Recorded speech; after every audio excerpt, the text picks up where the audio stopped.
All right. Hello, everybody, and welcome. This is Saturday night. God, I just said the name of the wrong show. This is The Sights and Sounds of Earth, right here on StarShip Adventures. I haven't hosted Saturday Night Paranormal in 10 years, and yet it just came out of my mouth. Isn't that weird how that works? Wow. Anyway, hello, everybody. This is The Sights and Sounds of Earth. I'm live tonight at our studios right here in Southwest Florida, Fort Myers specifically. And I have all the cams working tonight in the studio. Look at that, 3 cams. I thought that was pretty good. So yeah, there's 3 cams working tonight, so you can kind of see everything that's going on here in the studio. And I'll go through it in a little while and show you guys what's going on in each position here. This is where all of our streams come out of for both StarShip Adventures and also StarShip After Dark. They all come out of this room specifically. And you can kind of see that it wraps all the way around the whole room. We built all of our own counters and everything in here. All right, so there you go. And we'll come back to this view in just a little while, and I'll show you guys what we've got going on everywhere. But for right now, let's get back to the grid, and I'll tell you guys what we got going on there. There's a lot of nothing going on tonight, but there's still something. Let me go through it. Top left, this is Comic-Con 2025.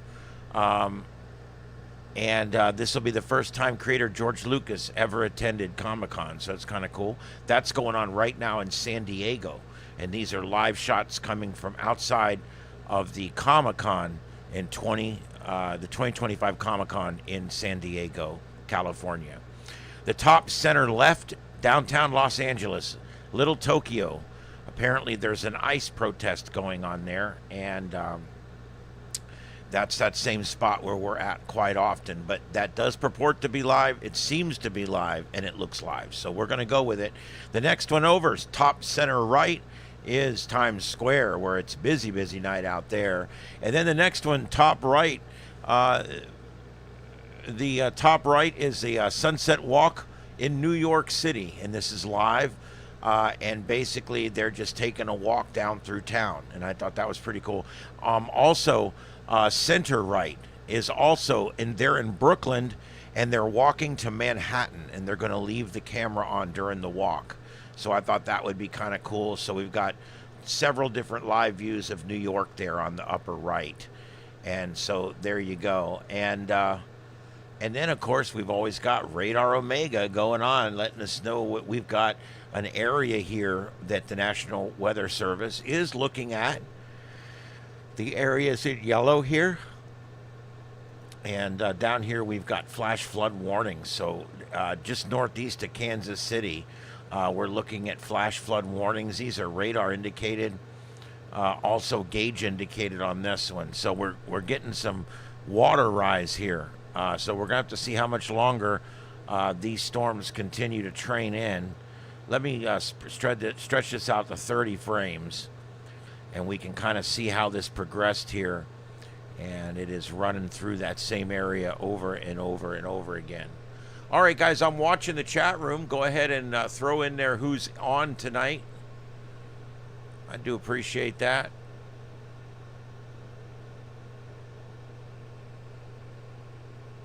All right. We're going to be doing the tropics here in just a little while. We've got a disturbance that's trying to get its act together. Kind of a rerun from last week, actually. A disturbance trying to get its act together in the north part of the Gulf of America. We're going to be looking at that here in just a few minutes. And we're also looking at some storms coming in. I do have some stationary cameras that we'll go ahead and put up since we don't have any storm chasers out right now. I do have some stationary cameras around this complex of storms, so we'll go ahead and we'll put a few of those up. Well, we got 2 of them anyway. Let's see if we've got anything else up here. What do we got going on up here? We've got a camera up here, but there's no storms around it right now.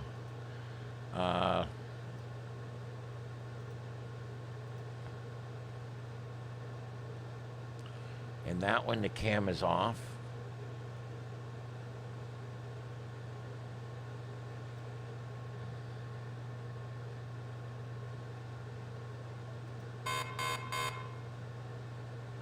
Got some pretty bad weather moving into this camera site. We'll go ahead and leave that one up for right now.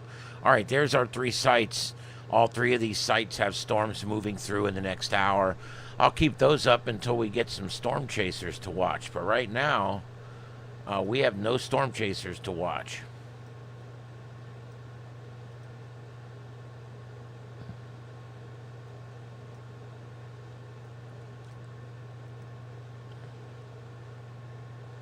Really not.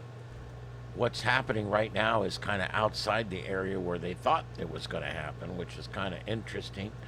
I'll leave this here for just a few minutes. This is a pretty bad line of thunderstorms here that's just about to go through London and Hamilton, Burlington, Oakville, Cambridge, and then it's going to come across the lake here into Buffalo. All between Cleveland and Buffalo on the east side of the lake there. All right, so we're going to keep that up here for a few minutes and see how that develops.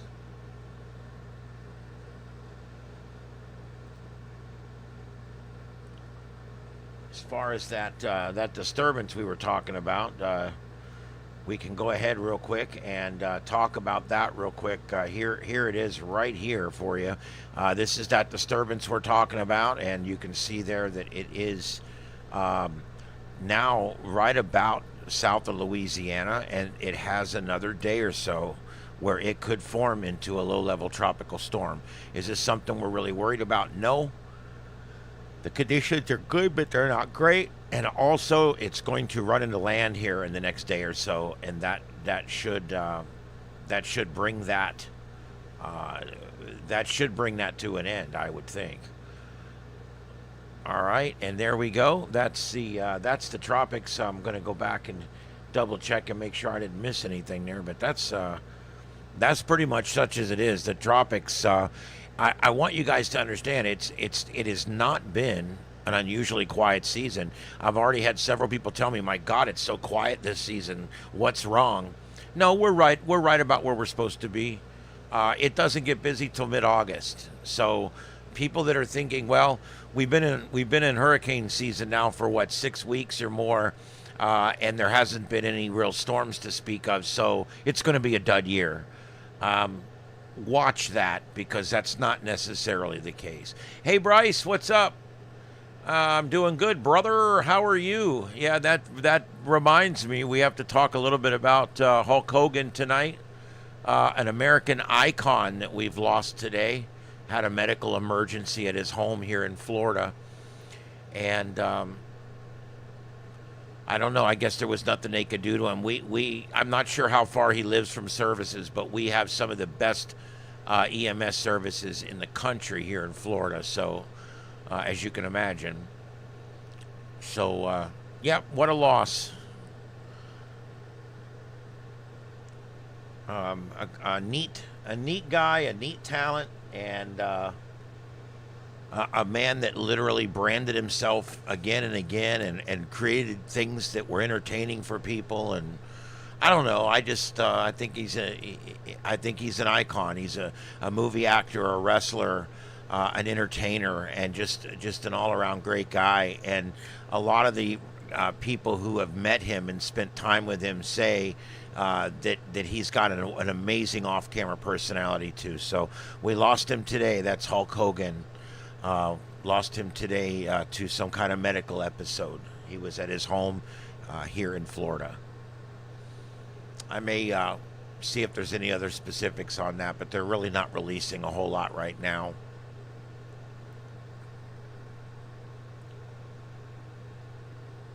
We played a clip of him on my other show tonight. We played a clip, and it's him on there. I'm gonna get, and he was just doing his thing. And then when it was done, I told the host, I said, you think maybe the cause of death might have been hypertension? Because he was about to just lose it, man, on whatever this clip was we had found. He was just like totally going off on something, and it was great. It was fun. Um, Yep. So we lost. Just so you guys know, we lost Ozzy. We lost the guy that played the boy on. Oh God, I lost the name of it, but that's sitcom. You guys know what I'm talking about. It was the Cosby Show or whatever. He played one of the sons. He's died, and of course Hulk Hogan's now died, and now I'm getting word that some famous saxophone player or something has died. So we're trying to decide whether it's going to be a 3 or a 7. As you guys know, when celebrities start kicking off, it's generally they come in 3s or 7s. And I think we're at 4. If we count the saxophone player, and I'm going to go find that information for later, but if we count that death, that would be 4, which means there's 3 more to come in the next few days.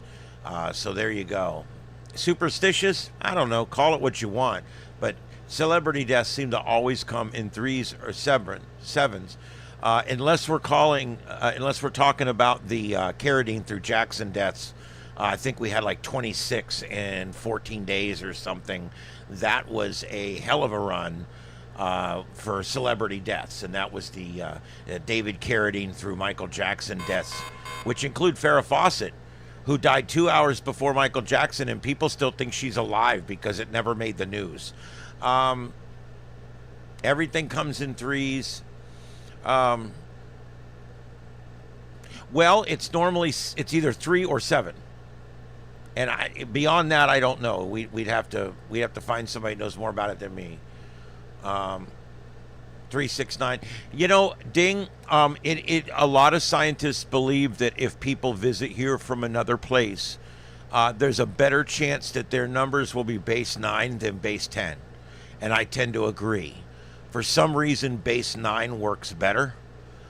Base 9 tends to numerically, it tends to work better for scientific purposes, and so I even know of scientific projects where the entire project was run on a computer running base 9. You talk about some complicated shit. Yeah, basically, the numbers would go 0 through 8, and then 9 would be the repeater. 9 would go back to 0. And there would only be 9 numbers each time it repeats. That's called base 9. Yeah, I do notice recurring numbers. 1111 was big for me for a while years ago when I first started getting into numerology. 1111 kind of became the thing, and we all see that. But the truth is, if it's a number that stands out, you are going to see it more because it stands out. But I also know that I see certain numbers. A number that I see a lot, and it has nothing to do with presidents. Okay, I want to put that out there right away. A number I see a lot is 47, and I'll tell you why. Again, this has been going on for many years. It has nothing to do with presidential numbers, because that number would have been assigned to somebody anyway, so it doesn't matter. It doesn't count. But the number 47, that was Gene Roddenberry's number. 47, I think I've told you guys, is in almost every episode of Star Trek. If you look carefully on the wall panels and the star bases and the ships, you will see 47 everywhere. It was Gene Roddenberry's number. And to this day, I tend to see 47 more than I see other numbers. But it could simply be because I'm looking for it. Yeah, I don't know. Yes, I do believe in synchronicity. I do. I believe in causality as well. I believe everything happens for a purpose, and I believe that some things are just meant to happen. Some energies were meant to cross or whatever, and so yeah.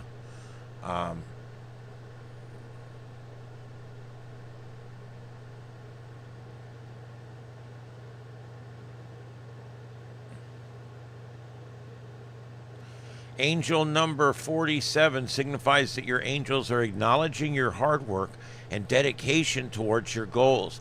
It encourages you to keep up the positive efforts and ensures ensures you that you're on the right path to fulfilling your soul's purpose. Well, there you go.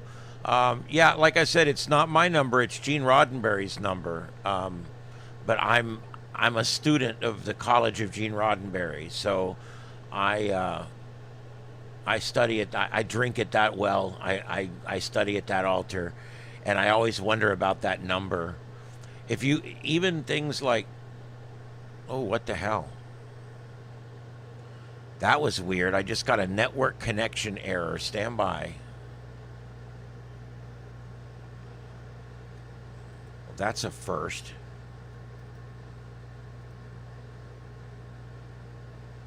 Here, I reset everything and it came back. There we go. Wow. That I'm using a S10 cell phone as my primary camera.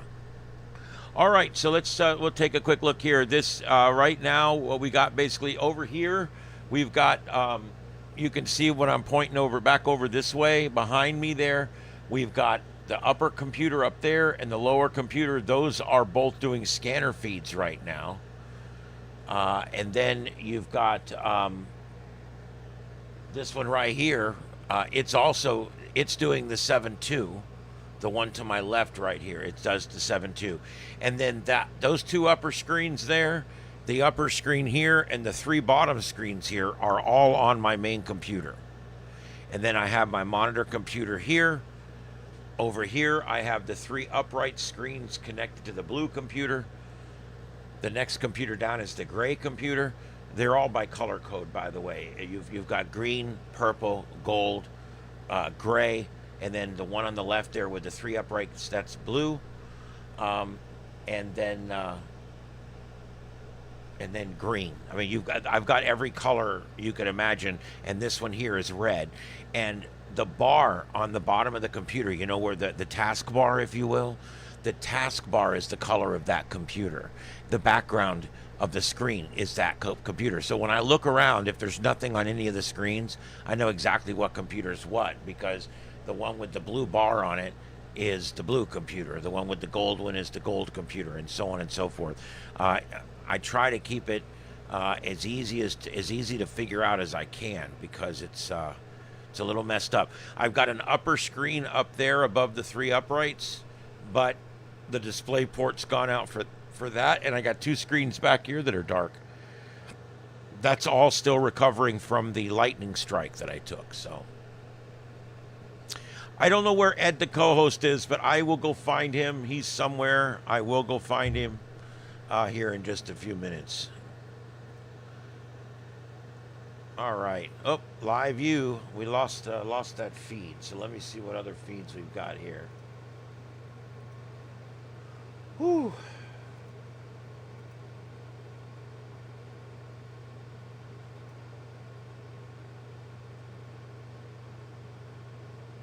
The elbow room. My wife used to do the elbow room all the time. It's like a bar, and the people literally just like sit around the bar and drink. And like every night somebody gets kicked out of there by the bouncers. And we literally would put this up. We would do this kind of grid thing like we got here. And we'd put up bar cams and just sit around and watch people get drunk.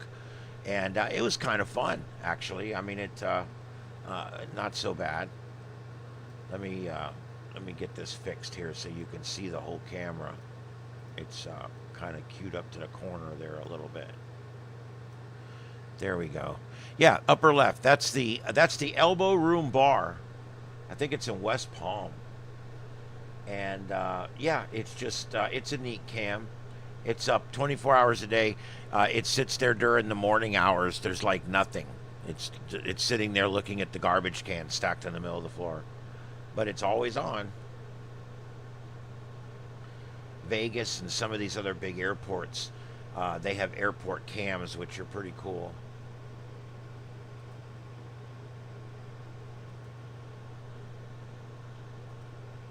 I've got another one of these New York City walking deals. And they got some good shots there, so I'll take that one.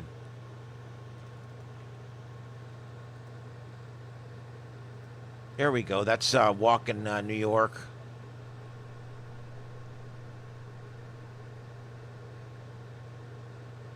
right, I'll keep looking for some more cams.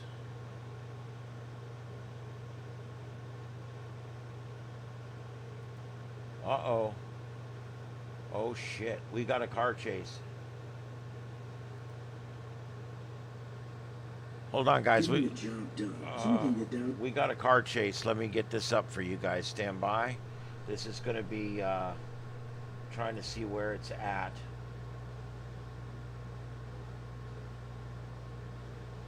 Nope. Nope. Nope. This is a new channel called Car Chase Channel ABC, and it is. It even says in the description that they're rolling old footage of pursuits. So it's not live. Oh, God, that pisses me off. But at least they were honest about it.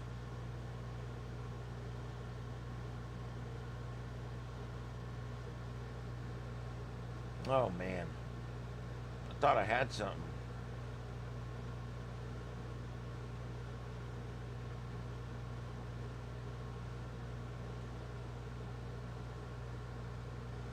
Oh, well.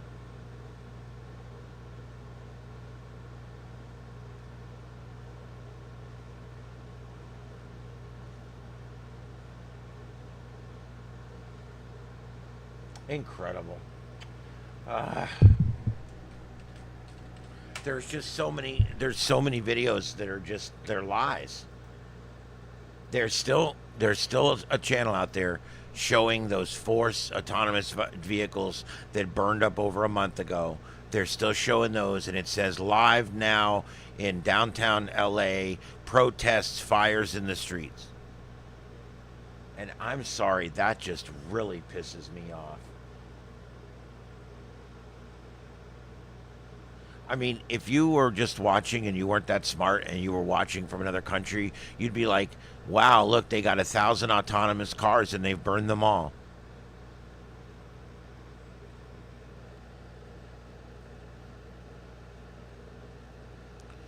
Yes, Victor, they did cats driving cars. I don't remember the exact segment. Mad TV was very good. I liked In Living Color also. All three of those shows had their runs. Saturday Night Live got really good for a while, but then they've just gotten so political the last 20 years, I don't watch it at all anymore. But I will tell you, there was a time when I loved Saturday Night Live, especially the first 10 years and the third 10 years, specifically the Aykroyd Belushi years, and then later the Chris Farley, Hart, and Carvey. That decade was really good, and then after that, it just got too political for me. It was every week was a political agenda, and I just got to where I couldn't stand it anymore. And Mad TV was my go-to. I love Mad TV. They had some great sketches on there, and before that, I was very much into In Living Color. I love In Living Color. It was another form of that same sketch comedy, and I just really loved it.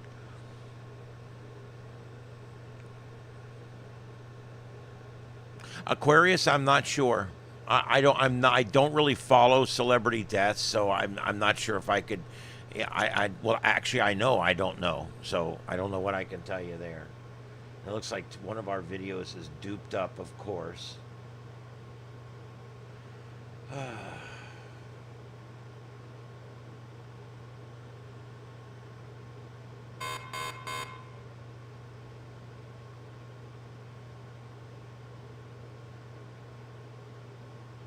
I like that this video comes up in my searches. That's pretty cool. Nope, nothing, nada.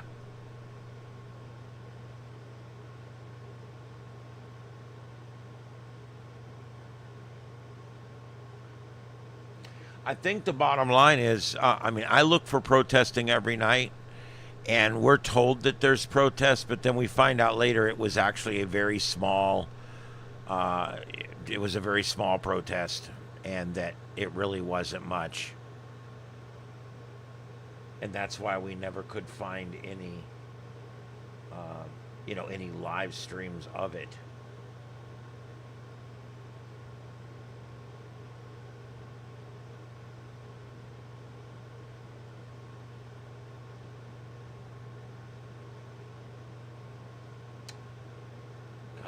All these live videos that are just nothing.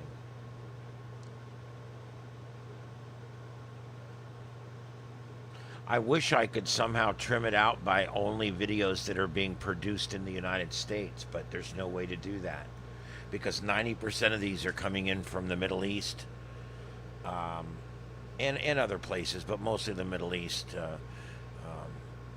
And what basically these people are doing, they're just literally click whores.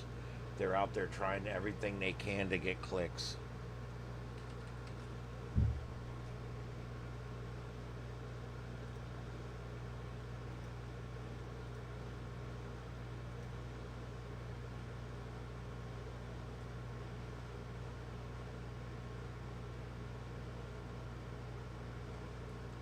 And I'll tell you what's gotten bad is news that's being produced in the Middle East, but is portrayed as if it's being made here. Of course, you can tell if you know what you're looking for, but still, it's kind of weird.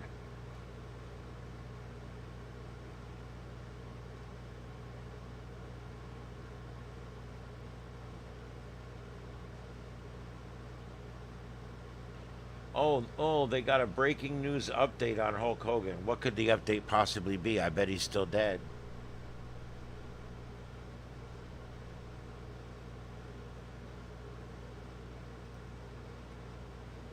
Is this a news conference that's going on? What? No, no.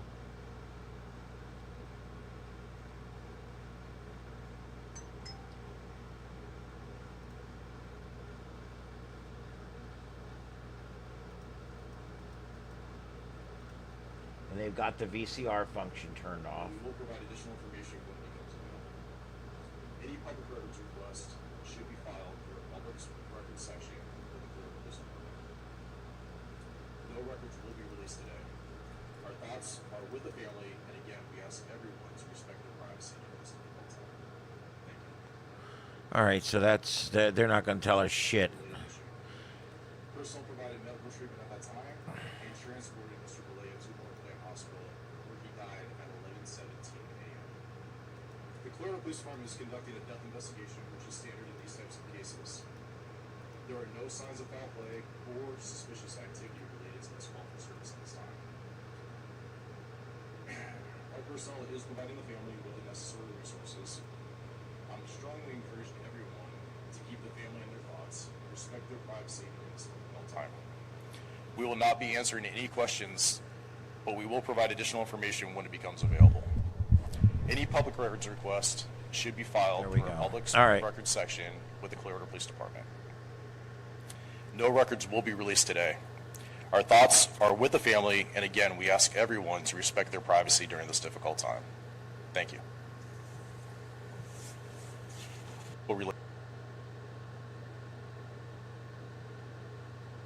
I'm going to see if I can get this to pull up now and let me go back so we can listen to the first. There are no signs of foul play or suspicious activity. No, it just keeps playing the last 30 seconds of the video over and over again.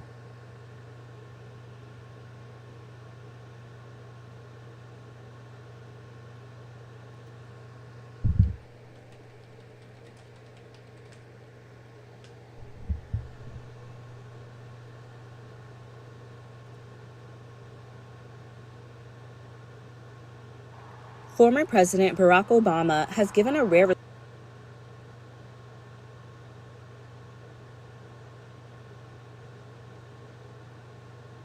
It's streamed on here, but it's not showing.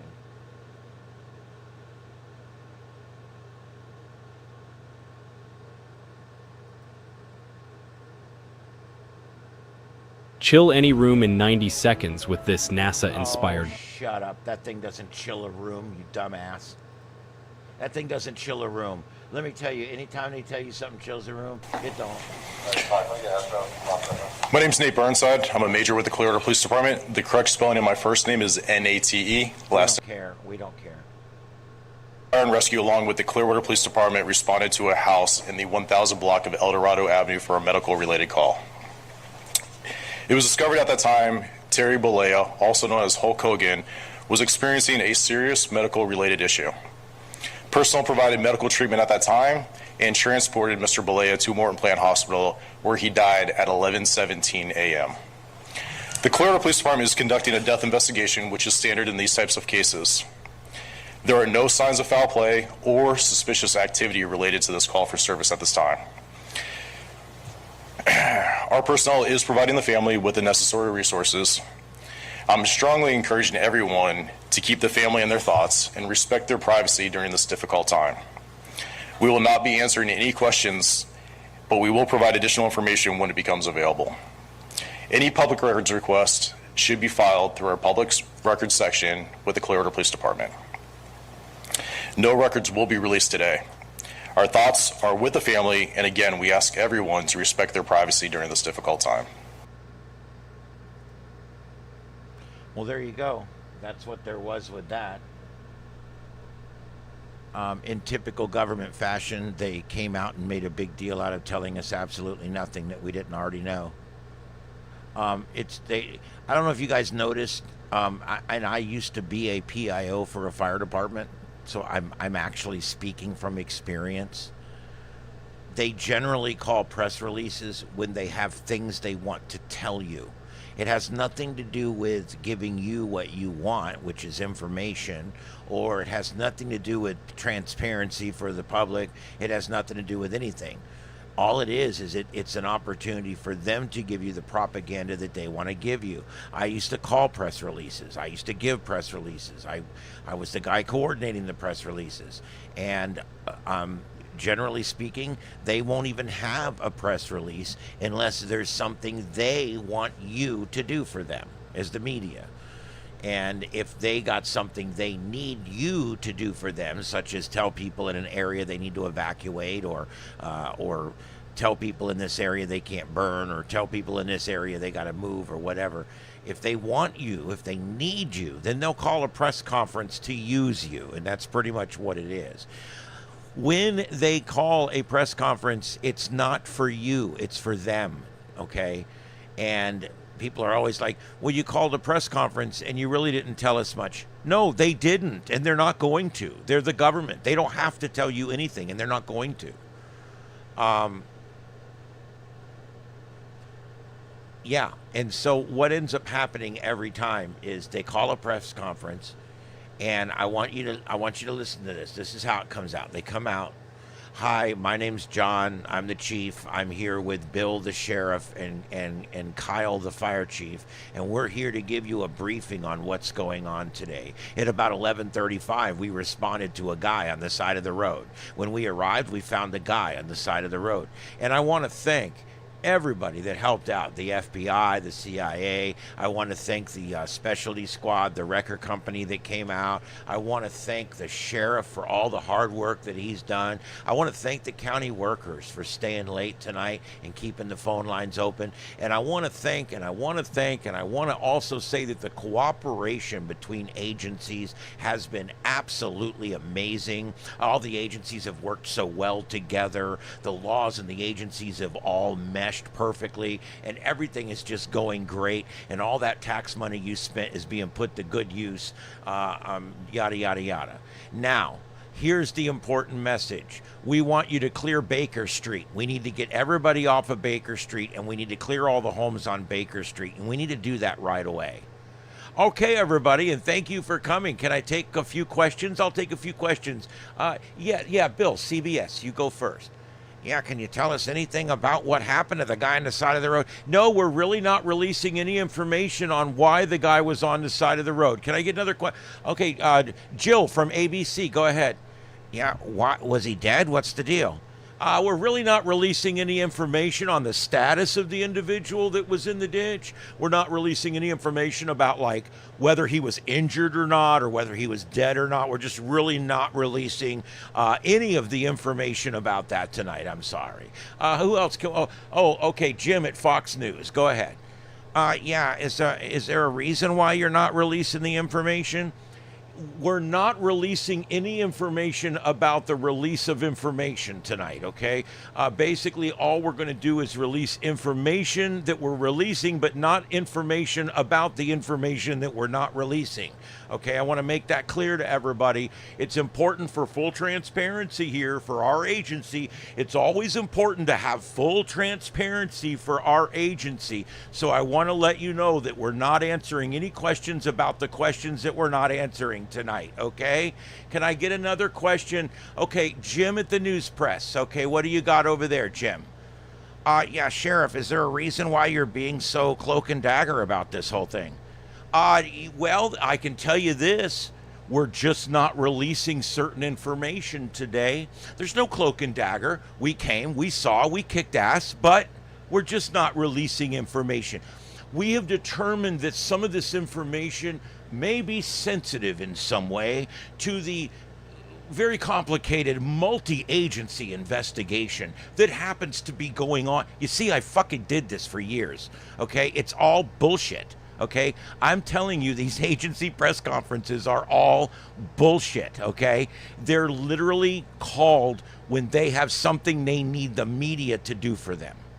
But they'll never actually give you any information. They'll talk about all the agency cooperation. I get so sick of hearing about interagency cooperation. I'll tell you what, don't ever tell me about interagency cooperation again unless there's a lack of cooperation. Then tell us that there's a lack of cooperation. That would be freaking awesome. But stop telling me about the agency cooperation because we expect that. We pay good money for you assholes to cooperate, and I don't expect anything else. So cooperate. Don't tell me you're cooperating. Just cooperate. What I want you to tell me is why the guy was found on the side of the road. And by the way, my scenario has nothing to do with Hulk Hogan. He was in his house and it was a medical emergency.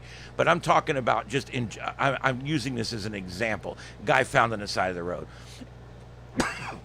Excuse me. At the end of the press conference, at the beginning of the press conference, what did we know? We know that they responded to a guy that was on the side of the road and he was transported to the hospital and he was pronounced dead. That's all we know. So they hold a press conference to tell us what's going on. We go to the press conference. They hold the press conference. After the press conference, what do we know? We know that they responded to a guy that was on the side of the road and we don't know what happened to him and he died. The same information we had before the press conference. It was literally the same information other than they needed us to let people on Baker Street know that they were evacuating Baker Street. So they used the media is all it is. The government doesn't feel like they have to tell you anything. When I was a PIO, we made a joke out of the media. It was always a joke, like, they want to know what's going on. I mean, we literally, you talk about pompous bullshit. The media, the fire, EMS, law enforcement, public information, emergency management, your federal and state alphabet agencies, none of them give a shit about telling you anything. They don't care about telling you anything unless they need to tell you something, and then they'll call a press conference. All right. I hope I didn't go off on too much of a rant there, but I hate press conferences, and I hate them because I used to do them, and I know what they're for. They give you the illusion that we're doing something. They give you the illusion that things are being done, that pieces are being moved around, and that everybody's doing what you paid them to do, and they're there to pass on information that they want you to know. They're not there to give you information that you want to know. They're giving you information they need you to disseminate to the public. That's all press conferences are. Oh, and the mutual pat each other on the back because the interagency cooperation was amazing. These guys were just bending all over the place, you know? I can't stand that. Of course there was interagency cooperation. Would you expect anything else? Why do we need to take 12 minutes to tell us how good all the agencies work together? You act like last week they all got into a big fist fight at the OK Corral. And this week, look, they showed up and they all got along. Nobody shot anybody. It was awesome. My God, you act shocked that everybody got along. Oh, EMS showed up and they took the patient. Fire showed up and they put out the fire. The police showed up and they caught the bad guy. Really? We expected that. We knew that was going to happen. Tell us the information about what's going on. And they are not going to do that. You know, 90%, over 90% of the time, when they tell you they cannot release a piece of information because it will compromise the investigation, or it will compromise the witness chain, or it will compromise in some way getting a successful prosecution, over 90% of the time when they say that, they're full of shit. They know they're full of shit, and they're putting it right in your face. It doesn't matter that the guy on the side of the road was hit by a car. You see what I mean? How is that piece of information gonna compromise the scene? We got a dead guy in the ditch. All we want to know is what happened. It's not that difficult. But they got to keep it a big damn secret. Why? Because they can. It has nothing to do with compromising investigations. It has nothing to do with any of this. They don't tell you because they don't have to tell you. And they're never going to tell you anything that you don't need to know. Our sheriff here has been investigated. He's got a grand jury sitting right now on him, and nobody will tell us anything. We don't even know what's going on with the grand jury. We know nothing. This is our chief law enforcer here. And he's under some kind of indictment, investigation, grand jury, and we know nothing. They won't tell us anything. When we asked the sheriff for an interview, 6 months, he's not given a single interview to law enforcement or to the media. Not a single interview. You talk about transparency. We've got a sheriff and a PIO that don't even talk to us.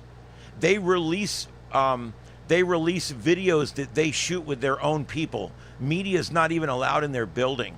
You talk about no transparency. Trust me, there is no transparency at the local sheriff's department here. And the PDs are almost as bad. And so I guess the bottom line is, I love law enforcement. We need law enforcement, but we need them to be honest with us. We need them to be transparent with us. And we need them to start telling us what the F is going on. Because I'm sick of not knowing what's going on. If I go down my street and there's 20 cop cars parked down there and my road's been blocked for 6 hours, and I walk up to a green uniform and I say, "What's going on, deputy?" And he says, "None of your business, leave." Bullshit. It's my neighborhood. I live here. You've been blocking my road for 6 hours. Now you tell me what the hell's going on. I'm not putting up with it no more. And I get indignant and start demanding supervisors and shit. Because I'm not putting up with it no more. I'm a member of the media, and I'm also a member of this community and a member of this neighborhood. And I want to know what's going on. And if you're not going to tell me, then I'm going to stand right here until you produce somebody that is. We have got to start standing up to our government and saying that it stops here. It goes no farther. We cannot allow the lack of transparency to continue to compromise the job that our government does for us. We can't. We need these people.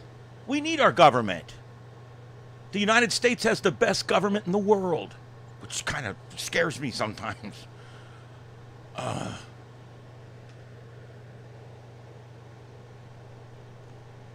Yeah, Aquarius, I don't know why people don't see all this. I don't know why people don't stand up and say something. You know what they did in Cape Coral this week? The idiots, the idiot council people over at Cape Coral, city of Cape Coral, okay, or Crap Coral as we call it. You know what those idiots did? This is one of the state's biggest cities as far as land mass. It's huge. 70, 80 square miles a city, and it's got a city council. It's got a huge population out there. And you know what they decided 2 weeks ago?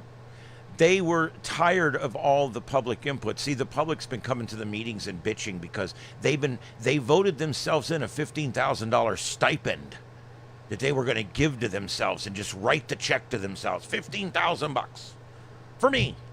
Write it for me. It's a stipend. That way I can claim it differently on my taxes. It's a scam. It was literally our officials stealing money from us.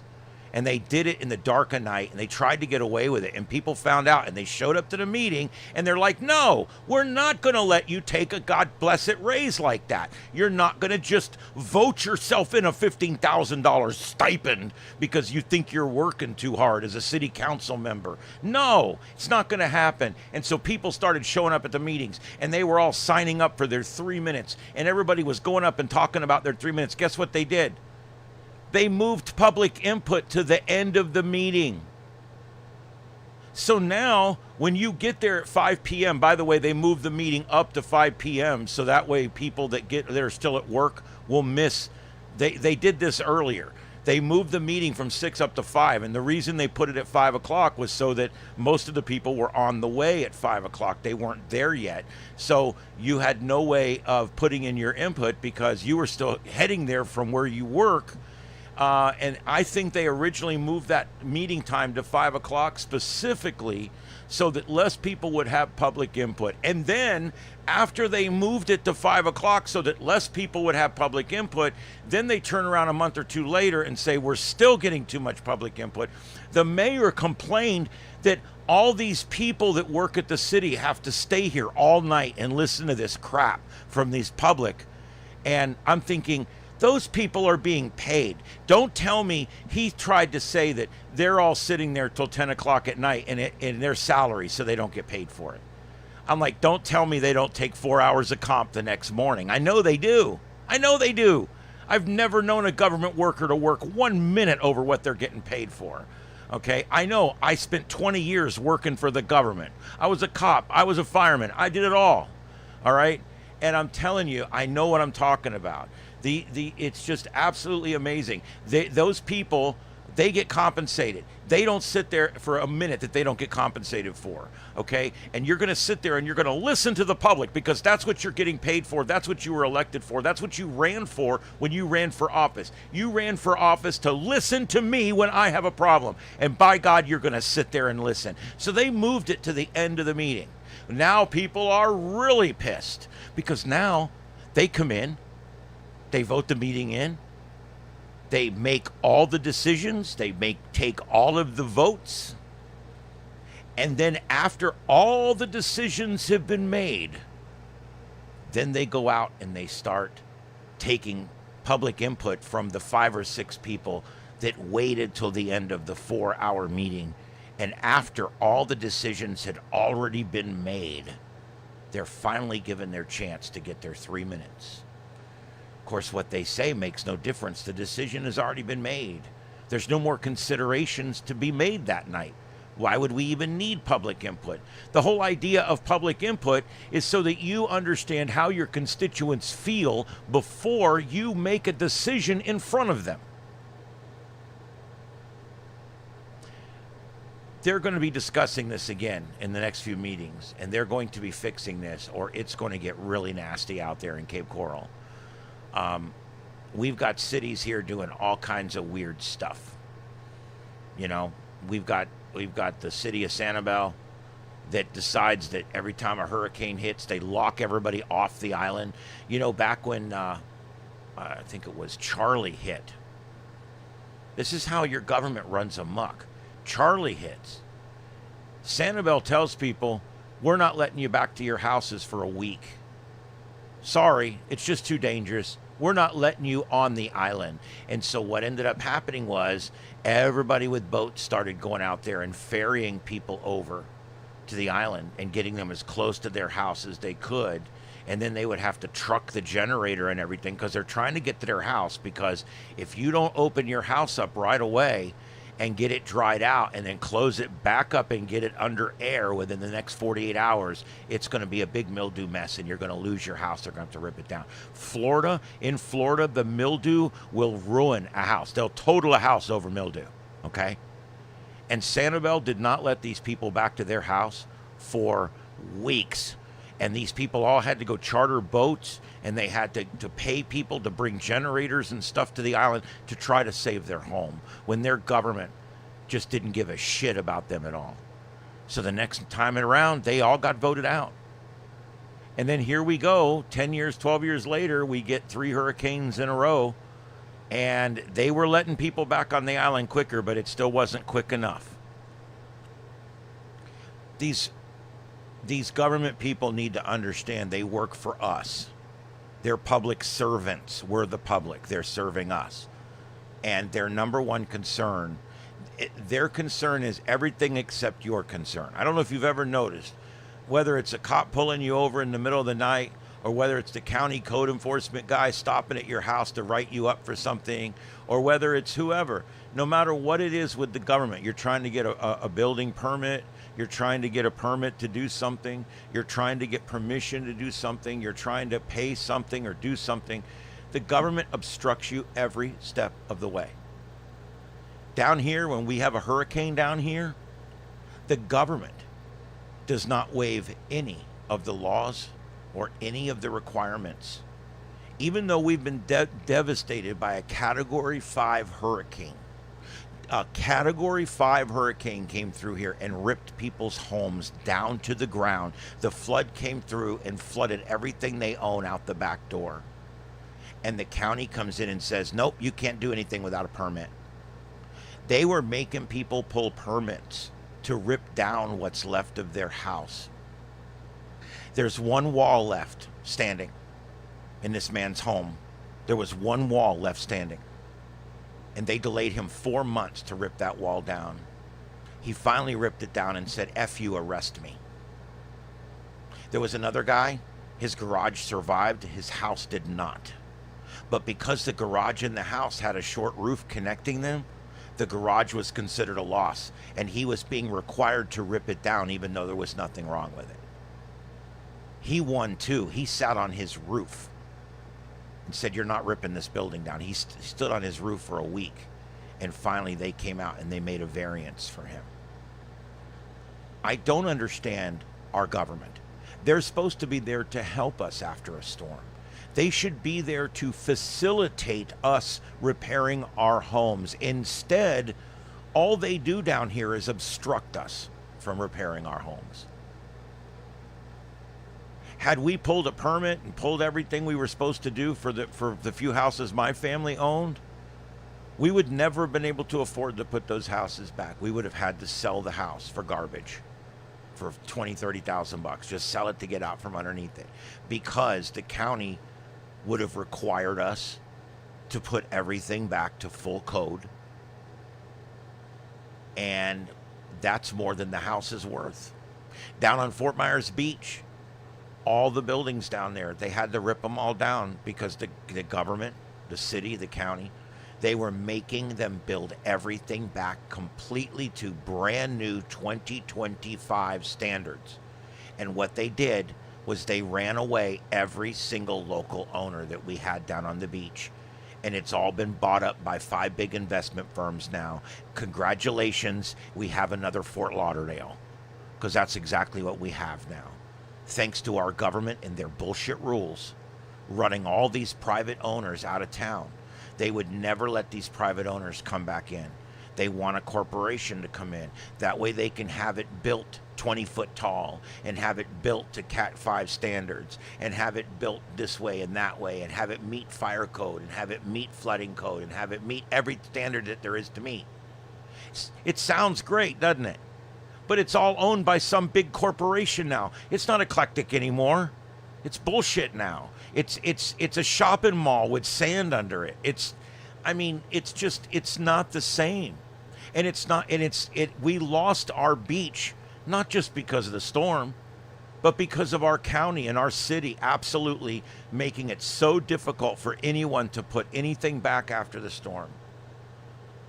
It's ridiculous. And you think it's bad here in Florida? It's twice as bad in California. You know how many structures they've put back since the wildfires? Anybody know? Anybody know how many permits have been issued since the wildfires? Give me a guess. If anybody knows, put it in the description.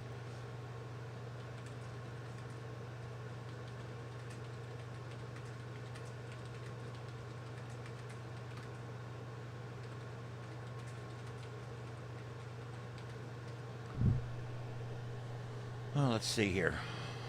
I'm not going to make it up. I looked it up about 3 weeks ago. I'm going to look it up again. Okay. You guys remember the fires were in March, right? March. It's July, right? Does anybody have any idea how many permits, how many addresses that have gotten permits to put the homes back on the addresses? Does anybody want to guess? What, maybe 1,000? A couple hundred at least, right? I mean, we lost 20,000, 50,000 structures. They've got to have some of those, right? I mean, they've got to have a few hundred of them being built back, right? 16 home structure permits have been issued. 16.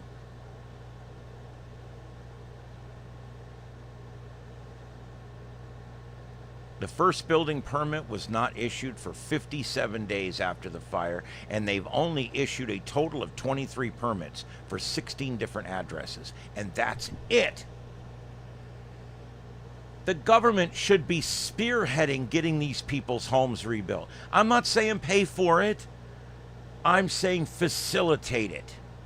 I'm saying they should be out there doing everything they can to help these people rebuild, and instead they're completely obstructing them, and they're telling them to sell their property off. And guess what? The city's buying the property and making Section 8 housing out of it. They're talking about affordable housing. They're going to go through there and they're going to make affordable housing in all those areas that were leveled. They're going to start scooping up that property for pennies on the dollar, and they're going to put you watch, it's what's going to happen. I mean, the government sees every disaster as an opportunity, and it doesn't help you usually when they find it. Yeah, the sad trombone. Boom, boom, ba boom. Yeah, you know what? I've got a button bar. I just have to get it loaded and repopulated and all that. I've got a button bar with all kinds of fun sounds on it. The same one I use at work. I just got to get it all put in here. The government is more worried about the government. The number one, and I worked for the government for 20 years, so I'm not one of these conspiracy assholes that never actually did the job. I did it. I've worked for 3 or 4 different agencies. I volunteered for 3 or 4 different agencies.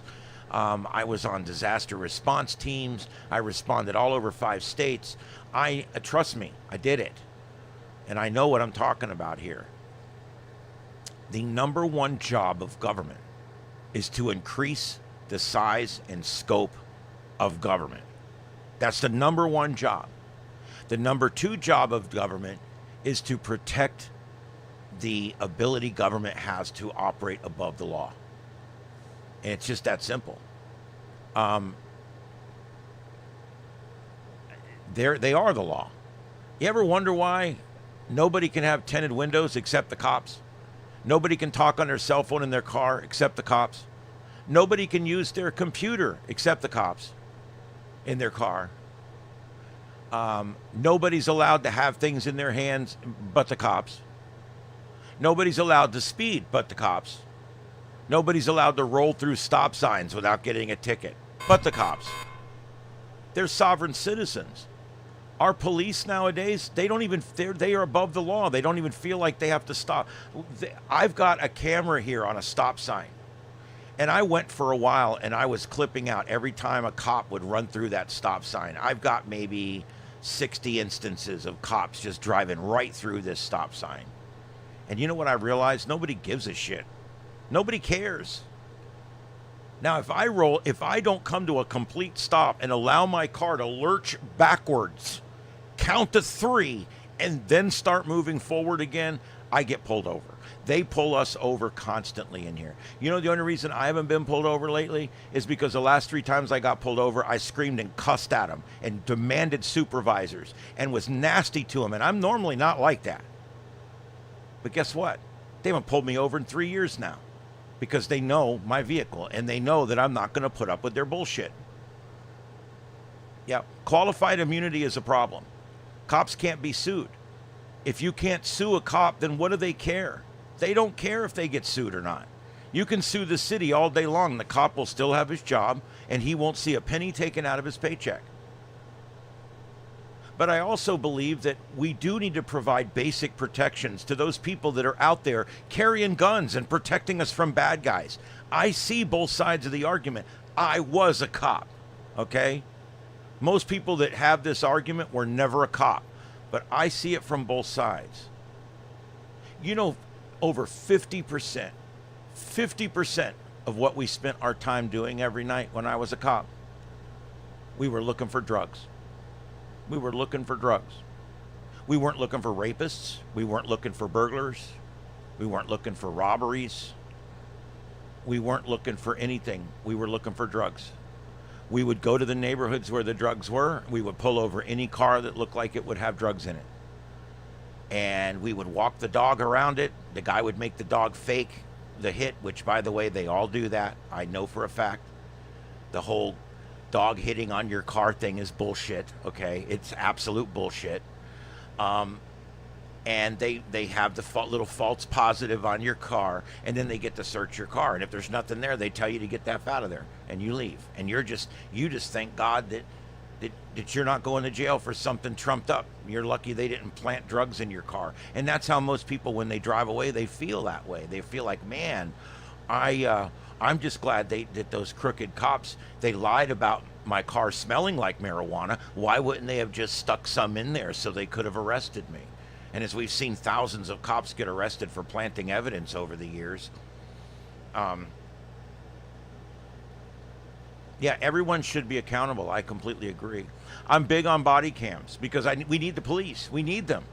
We need them to be good. We need them to be helpful, and we need them to be positive and to be out with the purpose of helping us. They don't come out with the purpose of helping us. You know, when you report a crime and the cop comes out, what's the first thing he does? Does he ask you what happened? Nope. First thing he does is ask for your driver's license and run your name. Because he doesn't give a shit about you. He doesn't give a shit about your boombox that just got stolen. He doesn't give a shit about the person down the street that shot at your house. The first thing he cares about is running your name. It's like crack. Run your name. Even though you're the victim, run your name. Because guess what? If you got a warrant, he'll just hook you up for the warrant and never take the report on what you originally called him for. You think I'm kidding? That's why they do it. If he can get you on a warrant, then he doesn't have to take the complaint. You would think he still would have to take the complaint, but he won't. He'll arrest you and take you to jail, and the moment he decides to arrest you, nobody will listen to you. The bailiff, the judges, the bailiffs, all the way down, the people in the jail, the sergeant that you talk to on the way to the jail, nobody you speak to will give a shit about anything you say because you're a detainee. You are less than human. And so once a cop decides to arrest you, you're fucked. You know, whether you did anything wrong or not.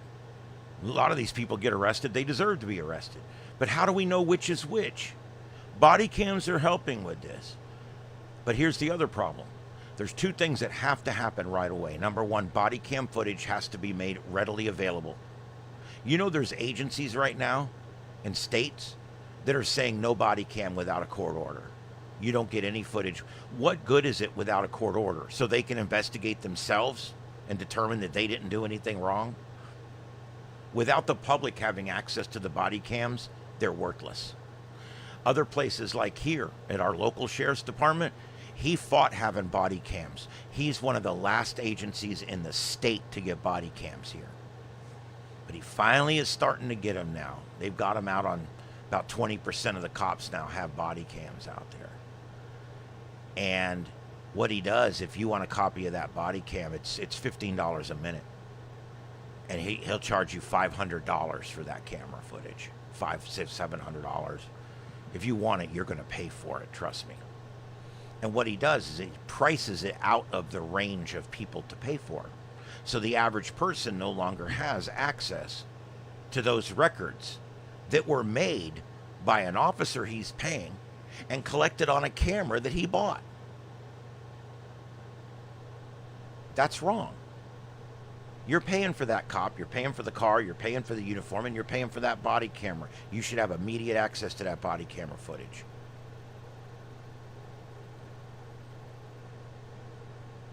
Yeah. that whole thing with Ghislaine and all that. And let me tell you something. Whatever that whole thing is, and I'm not going to get into that tonight because that's a whole other quagmire. But this whole thing stinks to high heaven, and it stinks for both sides, because I believe that if there was anything there against the Democrats, the Republicans would have used it. If what is there would work against the Republicans, by God, the Democrats had it for 4 years. They would have used it. Trust me. I don't know. But yet there's something big enough there that they won't release anything, and they're going to lie about it. And even with Trump saying he's going to do it, and then now going back on that, which is very unlike him.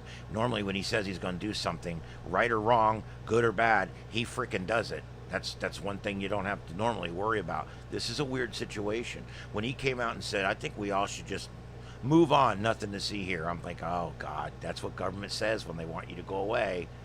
Nothing to see here, go on home, nothing to see here. I hate that, because that's what the government says when they don't want you to find out or know anything. Let's see here.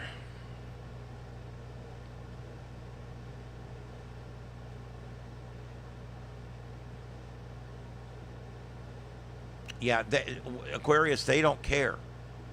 You have to understand, you think, you know what, people get it in their head that cops are doing it for the good of the public. They're doing it for the good of the people. They're doing it for the good of this and the good of that. No, they're not. And I'm going to tell you why. If they arrest somebody and put them in jail for a felony, then when that person gets out, for the rest of their life, they will never have a good job. You have just set that person on a pathway to hell. Now, am I pro-criminal? Frick no, I'm not. I was a cop. I think if you steal, you should be put in prison. All right? I freaking hate thieves. That being said, we expend all of our energy on the wrong things. Had they taken all the money and time and energy that they had expelled on drugs, on cocaine and all these other drugs, which I'm not going to mention because YouTube will get me in trouble. If they would have spent time on other things like community policing, and like, instead of pulling over teenagers and treating them like a piece of shit on the side of the road, we could have been doing other things, outreach to kids. There's other things you can do with that money. But also, if we'd have taken all that money, all those $1 trillion a year that we spend on the war on drugs, if we took that money and made it a war on theft, a war on rape, a war on burglary, why not? Why not? It's because the war on drugs, it works. It gets you to give up your rights and your comfort, and it gets you to want them to go out and run amok to keep you safe. It's all a big psych play.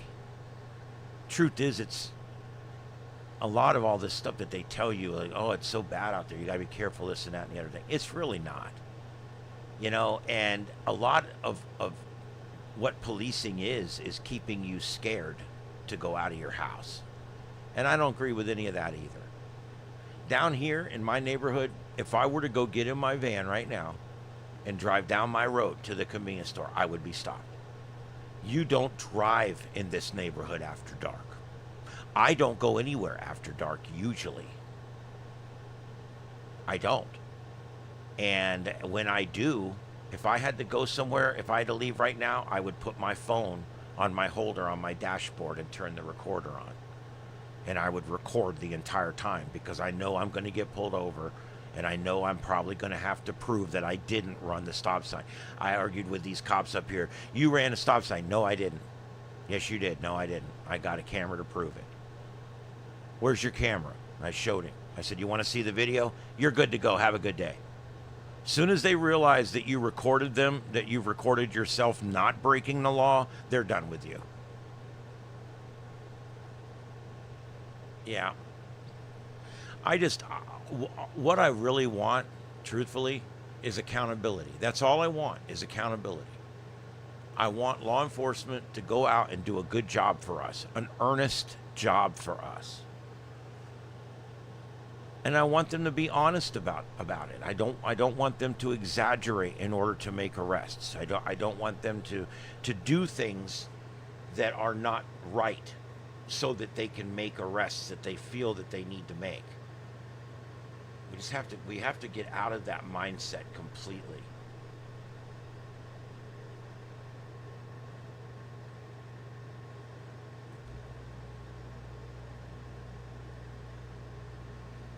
Oh.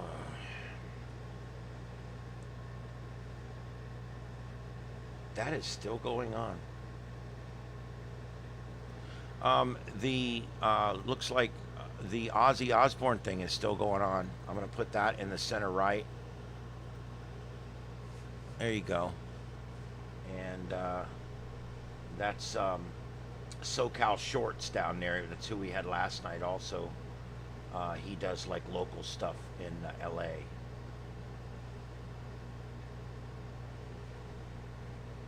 Ugh. I'm seeing what else is up here.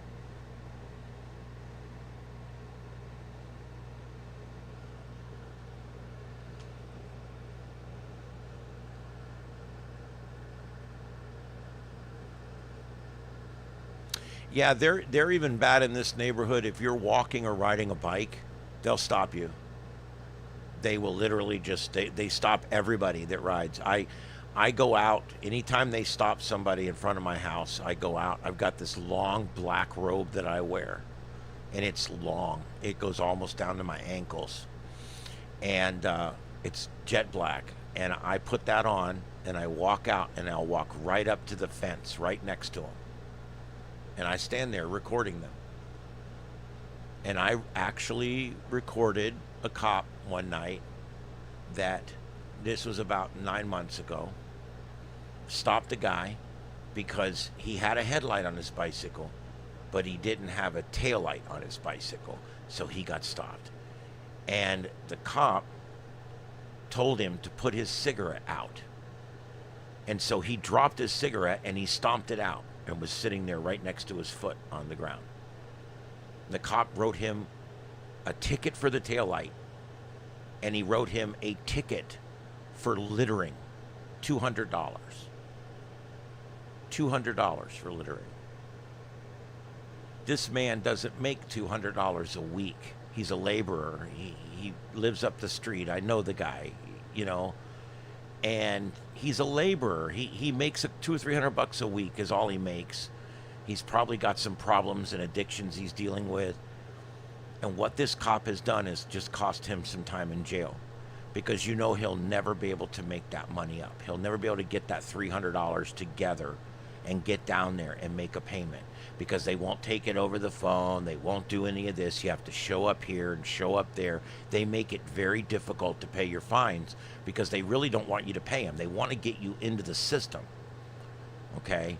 And I remember I used to work in this system. I know how it works. If you're in the system, then you're justifying everybody's job, whether it's the clerk, whether it's the bailiff, whether it's the judge, whether it's the guy that's the security guard at the courthouse, whether it's the people that run the snack shack at the courthouse. They all are dependent on these cops going out and entering people into this system, entering them into a system that they cannot get out of. And again, I believe in it. I believe it needs to be done. I'm sick of hurting the wrong people. Okay? That guy didn't do anything wrong. He was going up to the store. He was riding his bicycle to the store. And this cop told him to put his cigarette out and then wrote him a $200 ticket for littering. Never gave him a chance to pick it up or nothing. And he wrote him those 2 tickets. And after he wrote him the tickets, he told the guy, he goes, "You can go now." And the cop was being a real asshole to him. And I told that cop, I said, "You know, you're a real piece of shit." And he startled, turned around and looked at me. He goes, "What?" I said, "You're a real piece of shit." I said, "I saw what you did. I captured it on camera." I said, "You're a real piece of shit. I'm going to file a complaint on you." And I said, "What you just did to that man is horrendous." I said, "He's going to now get stuck in the system," and da-da-da-da-da. And about then he slammed the door and drove off.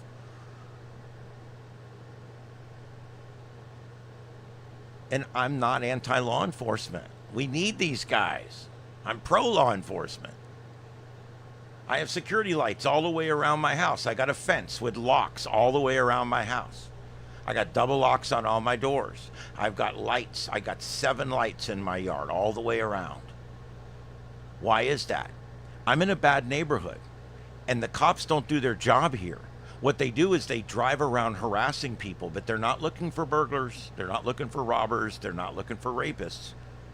They're looking for drugs, because drugs is what gets you promoted to sergeant. Arrests and drugs. That's what gets you promoted to sergeant, and that's what they're doing. It has nothing to do with society. It has nothing to do with helping people that are hooked on phonics. It has nothing to do with anything other than getting people in the system, justifying our existence, getting promoted to sergeant. That's what the system boils down to. And everybody's literally in it to win it for themselves. And you're what they step on to win. It's disgusting. All right, anyway. Cambodia versus Thailand. Yeah, I saw something on that earlier. Yeah, Hulk Hogan died earlier. We talked about that at the top of the show. Yeah, a great talent, a neat guy. I hate to see him go. 71, though, he did pretty good. I know 71, we said 71, he did pretty good. Well, yeah, we say that, but I'm 56. So, I mean, I'm only talking 15 years, and I'll be as old as he was. So, as you get older, you really want more than that if you can get it. If you can get it. Oh, man. Yeah. Boy, the numbers are low tonight. I don't know why. I don't know if it's because of the discussions I'm having, or if it's just a weird night out here, or what. Been on for about an hour and 17 minutes now, and the numbers are just pretty low tonight. Yep, rest in peace, Hulk Hogan and Chuck Mangione. Yeah, he, famous musician, and also Ozzy Osbourne, a famous musician.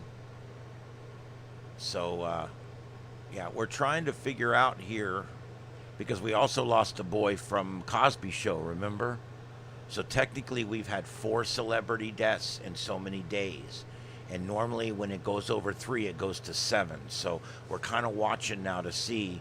We're probably going to have 3 more celebrity deaths. Every time this used to happen, we would have to put Betty White in secret protection service. But now she's not with us anymore, so I don't know who it's going to be. Abe Vigoda was the same way. Yes, Bruce Willis could go any day. He's completely gone mentally, unfortunately. What a great actor he is. I love the Die Hard movies, and some of his other movies are great. Yeah, he's completely gone. Yeah, there's 12 on. It's been bouncing between 10 and 20. It's not too bad. I normally, some nights I get up in the 50s, 60s, 70s. When there's something going on, we get up in the hundreds. Some nights we just get 10, 20. I mean, it is what it is. Yeah, I spent about an hour this morning looking at equipment for my new car. I'm actually going to go ahead and start purchasing the equipment too. Once I get the car and figure out what size I need for everything, I'm going to put in permanent camera mounts in the car. I'm getting a light for the roof. I'm getting a big light bar for the front of it down low so that I can light up the front of the car really good. And like I said, I'm setting up 3 or 4 different camera mounts in there. It's all going to be wired. It's going to have an HF and also a VHF, UHF radio in there. And that'll all be all hooked up all the time. And so I'm going to back that thing in the front here. And when shit starts to happen, I'm going to jump in the car and I'm going to bring you guys there. And so I'm going to be doing a little bit of my own storm chasing down here. So we'll see how that goes. But I'm really looking forward to doing more of that. I've always wanted to do it, and here we go. I've made the money to buy the car, and the equipment's not that much. I should be able to have most of the stuff I need to get going here in the next month. And and then it's a matter of just building it and installing everything in there and getting it all nice and clean, a nice clean install. So definitely looking forward to doing that. I want to get out there and do POTA, and I want to do radio stuff, and I want to be able to broadcast it live. So I'm working on that. I've got an N radio here, and also we've got an AT&T internet radio box that we're working with, and we're just working on all the different things we need to do to make it a good chase car. And yeah, we're gonna do it. We're gonna do it up good. It's not gonna be something I'm gonna drive into a storm, but it'll be something that I can go and get you guys the shots from out there. It'll be fun.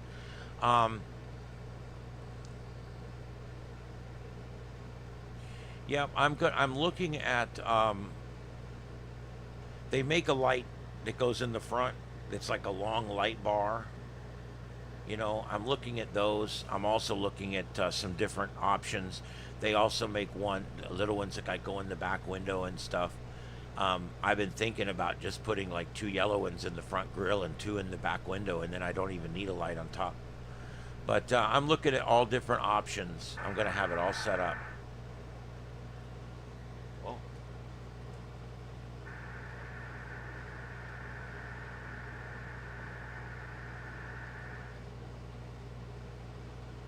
144-200 single sideband, upper sideband. That's 2 meter sideband. Thought I heard something on there, but it went away. But anyway, yeah, I'm going to have all the storm chasing stuff in there. As you guys know, I'm a Skywarn spotter, and I'll be able to do Skywarn spotting as well while I'm also out doing radio stuff and doing broadcasting here on YouTube. I'll also be able to call in spotter reports as well. So it'll be pretty cool. I'm looking forward to that. I cannot wait to get to the point where I can just jump in the car and go. I've been looking at all kinds of different equipment. The equipment's gotten a lot less expensive. Lights and switches and wiring and junction boxes and all that shit's actually gotten really cheap since the last time I wired a car. And it's gonna be nice. I'm gonna actually put a big fuse right next to the battery, and I'm gonna run a hot and a neutral right from the battery. And I will go up under the dashboard on the passenger side, and I'm going to have a fuse panel mounted under there, a blade fuse panel. And on that, off of that, I will then wire everything that I'm doing will come off of that fuse panel, basically. And there'll be 6 wires that come off of that go to the switch panel. There'll be USB plugs in there, 12-volt plugs. It's going to be set up really nice. And the stuff is cheap. I was very surprised at how much this stuff costs now. Back when I was in public safety, that shit was expensive. It would have cost me $1,500 to outfit this car. It's only going to cost me about $150 right now. So I mean, the shit has just gotten a lot cheaper, and the quality's pretty much the same as far as lasting a while and this and that. I think it'll be good.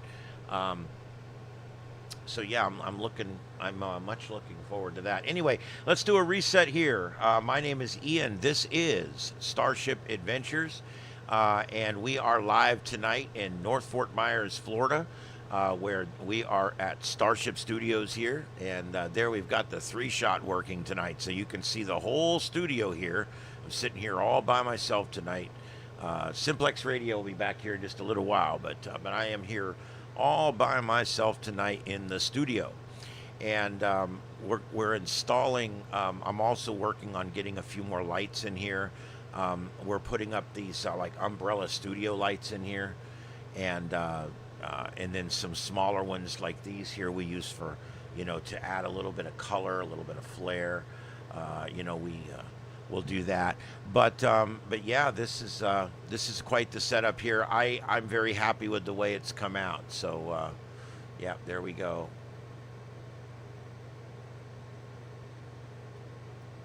The Enforcer. Yeah, I'll pull that up and see what it looks like.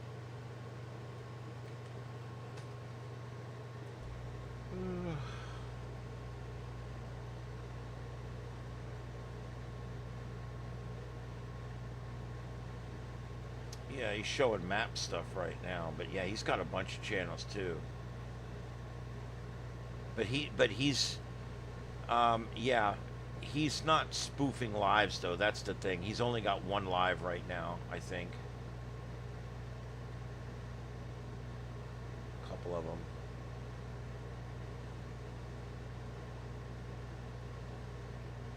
Yeah, so. Oh, anyway, let's see here. What else do we got going on?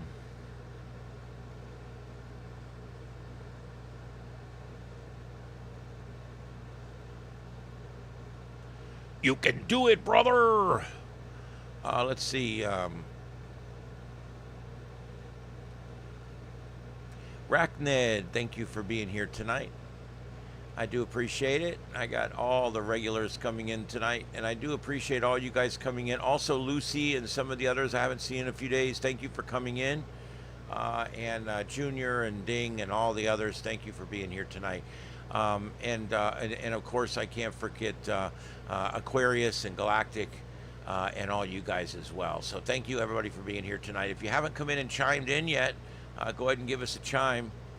I'm getting not receiving enough data error from YouTube, which is interesting. I don't know why. I don't know why it's doing that all of a sudden. Hopefully, it's not rolling for you guys or anything. I don't know. I'm gonna switch this over here and see if that changes anything.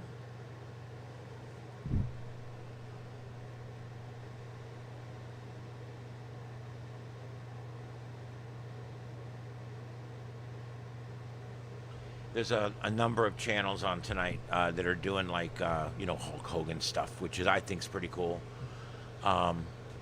People celebrating his life and talking about all the stuff that he did.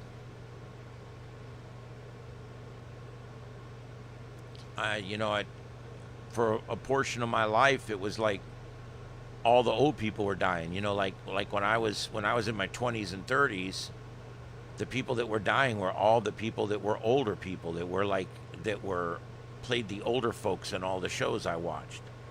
And then as time goes on, it starts to become more and more. And then finally, over the last 20 years, all my contemporaries have started dying. Like all the guys that were in the original Star Trek, we've lost about half of them now. We've lost almost all of the production staff from the original Star Trek. Nearly everybody is gone because they were all older men. And we've lost right now, of course,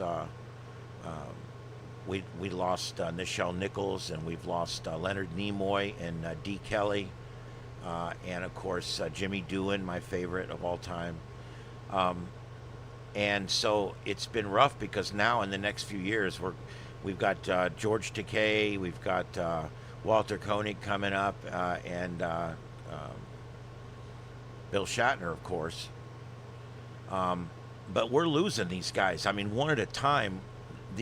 These guys were like pillars to me, and it's like, and I'm having to go through losing them one at a time. Every time I open my news channel or my news source up in the morning, and I'm going to check the news, I'll scroll down and I'll see Bill Shatner, and my heart sinks. And then I'll scroll down and it says, releases another book about something. I'm like, Jesus. I've thought he's died like 10 times now because every time I see his name, I'm like, I know he's dead now. No. He may live forever. Who knows? I think it might have been some of the things that happened to him on all those crazy planets he was on. But yeah, now we're reaching the point where all the guys on Star Trek The Next Generation, and when I say guys, I mean guys and girls, the people on Next Generation, they're all getting up in their 60s and 70s and all 80s now. I think Patrick Stewart's 80. And so they're getting up there. So we're going to start losing the next gen crew next. And so, I don't know. It's tough because as you get older, you finally get to the point where you're losing all the people that are your age. That starts to get real scary. It's a trip we all have to make. Ain't it the truth, Ding? I was never into wrestling, but my father loved wrestling, and we watched back when I was growing up. My brother and my dad were really into it, so I watched a lot of it with them. And it was Gordon Soley in the Florida Wrestling Federation. I know that probably sounds completely foreign to everybody in the chat room, but we actually had a thing called the Florida Wrestling Federation with Gordon Soley, and it was a phenomenon down here, and they took to the air, and they were on all the channels on the weekends and stuff, and then eventually that got rolled into, I believe that got rolled into WWE at some point, and it became more of a national franchise. But yeah, I mean, wrestling was a thing. Even back then, it was more entertainment than it was sport. But I will say those are some of the most physically fit men you'll ever find to be able to do the things that they do. But yeah, he was probably my favorite. I mean, you also got Macho Man Randy Savage. Yeah. There was some other good ones out there. He's gone too, by the way. There was some other good ones out there that I remember. I remember the story that Hulk Hogan told about he was body slamming Andre the Giant one time. And Andre the Giant had to literally kick off of the ropes in order for the Hulk to be able to lift him, because he weighed like 700 pounds. And so he used his legs to thrust up, which gave Hulk Hogan the ability to lift him up over his head. And then he came down with him, and he ripped out both his arms when he did it. It screwed him up. He was out for a while.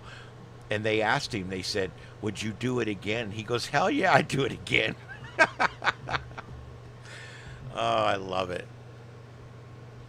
I think one of the things I respected most about Hulk Hogan was I hear, and I never met the man, but I hear that he was the same on and off the camera. And I respect people like that. You know, my host at work, he is the same on as off. If you're hanging out with him and his kid in the living room of his house, it's just like being on the show, except there's no microphones. He's the same guy. And I respect people that are like that. You know, I'm like that. You will not find me doing shtick on here. I don't come on here and act like I'm pissed off, and then as soon as we go to break, like, oh, that was a good set. I'm not, dude. If I'm passionate, it's because I'm passionate. The best way to not act like you're acting is to not act, to actually be that way, to actually be the guy you're being on the radio. And most of the best radio people that I know play themselves on the radio. It's true. Here he is, Eddie. Hi, Ed. They've been asking about you, buddy. Where have you been? Did you see him come running over here like, oh my God, I've missed half the show. What are you doing? He was sitting by the door. Are you showing your ass? That was my father's term. If you were acting up, he called it showing your ass. And if he told you to stop showing your ass, you better stop showing your ass. He'll take you to the car and tan your ass. That's right. What was that? Eddie, what are you doing?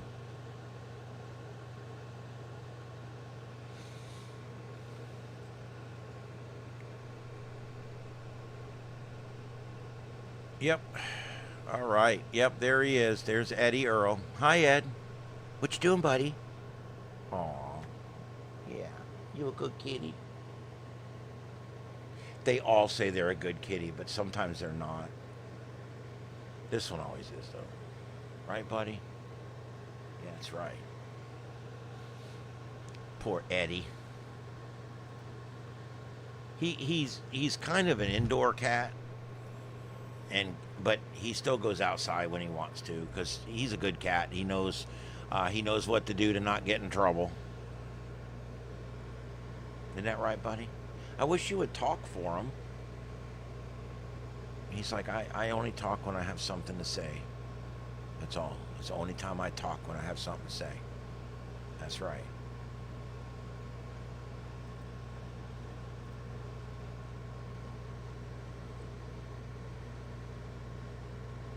Yes, he probably would like a little bed here that he could lay in. That would be nice for him, wouldn't it? Yeah. Oh, Eddie. Oh. What's wrong, big man? What's wrong? Oh. Again, aren't we going to bed soon? I know that's what he's doing. He's like, let's go to bed. Let's go. Let's go.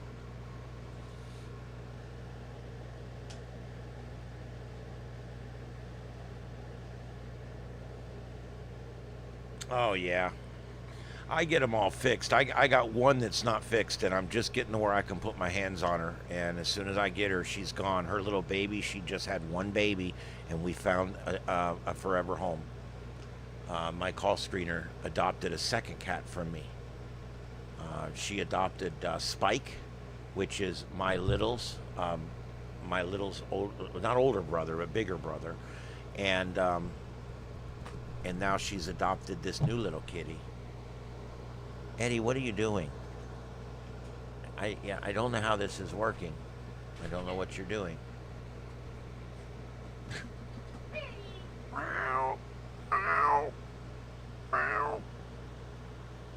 Crazy Eddie.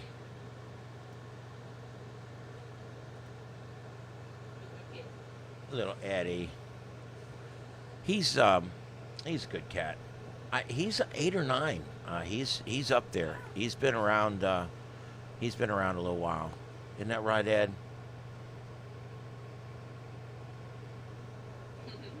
He's on like Soul 800.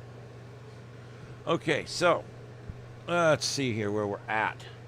Get back over to the main grid here.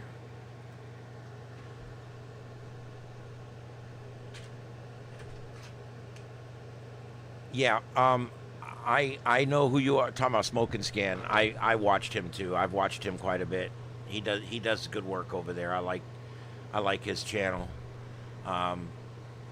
In some ways, he's inspired a few things that I do here. So, and we've also taken each other's video back and forth a few times too. But yeah, he seems like a cool guy.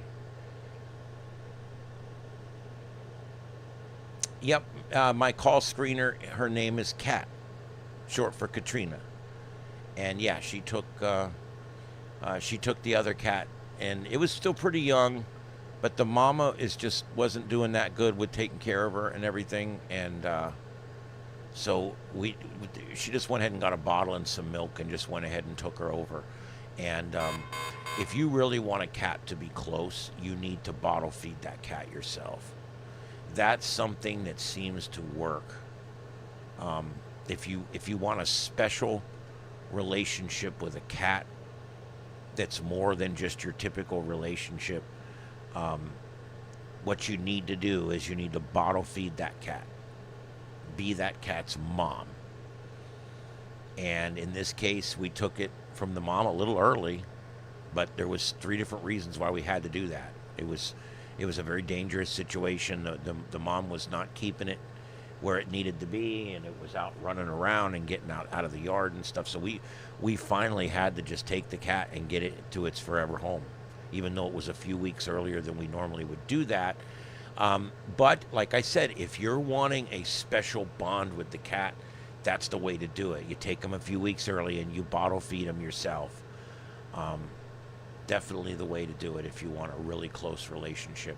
And the mother cats, I know it sounds heartless, but the mother cats, they're designed to raise them and forget them. They really are. She looked around for that baby for one day, and then after that, she's been just fine. She's just fine. It's not like us where, we plan to stay in contact with our kids the rest of our life. It's not like that with cats. They have them, and then once they come of age and they move away, they move away. Now, I've had mother cats that have stayed close to one of their kids and had a special relationship with one of their kids. That happens. But if the kid were to disappear, that's okay too. They're designed to deal with that mentally. And so adopting them into a forever home is more important than any trauma that will be to the mother. Because like I said, the mother cats can deal with it pretty quickly. Quicker than you'd think. All right, guys. I've been on we're coming up on 2 hours now. If anybody has anything you'd like me to address or talk about, or if there's any news going on that I haven't mentioned, please throw it in the chat room. We'll be glad to talk about it. There's not a lot going on weather-wise. We are watching this complex of storms here. And let's just take another quick peek around here. Actually, I know that's not right, so let me reload this. Let me reload. There we go. All right. Let's see here. Where we got? Okay, they have reduced the threat tonight. They've taken that whole yellow area out. We are still looking at these flood warnings right around Kansas City. That's the one issue. There's really not a lot going on otherwise. And even this up here is gone way down. This was a real mess up here, but it's going through the lake now. It looks like Cleveland's about to get some pretty bad stuff moving through. But there is a special weather statement issued for, oh, what is that, for the metro, isn't it?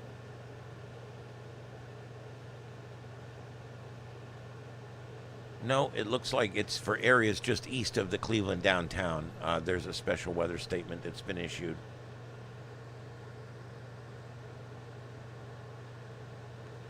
And we've got a few warnings up here in Canada as well. Hey, dude, you're yeah, there you go. You're making my screen go crazy. He likes to sit there and just hold down the control button. That way everything does crazy stuff. All right, yeah, and there's a complex down here, but it don't look too bad. It's going to be west of Tulsa, Oklahoma. And a little bit of a complex there. Look at that. A hell of a storm. I bet that's a hell of a view tonight with the lightning coming in there. But again, I don't see anything really severe. It's all just strong stuff coming in.